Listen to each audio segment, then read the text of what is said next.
Hi అందరికీ welcome back to my channel. ఇది శివరాత్రి రోజు మినీ బ్లాగ్ అండి. ఇక మార్నింగ్ టైం అయితే ఐస్లింగంతో మా పిల్లలు మా హస్బెండ్ అయితే పూజ చేశారు. ఈవినింగ్ వచ్చేసరికి మట్టి లింగం నేనే అయితే తీసి ఈ విధంగా స్వామికి అయితే నైట్ అయితే 6కి అంటే సాయంత్రం 6కి ఇలా నేను పూజ అది చేశాను. తర్వాత ఇక శివాలయం దగ్గరికి అయితే వెళ్ళామన్నమాట. మాకు దగ్గరలో ఉన్నది.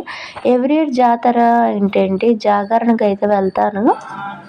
ఇక తెల్లవారుజామున అక్కడ భజనలు అలాంటివి చేస్తూ ఉంటారు. ఇక ఆ రోజు కూడా అయితే వెళ్ళామన్నమాట. 1 దాకా అయితే అక్కడే ఉన్నాము. తర్వాత అయితే ఇది ఇంటికి వచ్చేసాము. ఎందుకంటే అందరూ వాళ్ళు పెద్దవాళ్ళు అయిపోవడం వల్ల ఇక ఎవరు ఉండాలని చెప్పారు. ఇక మా హస్బెండ్ నేను ఇంటికి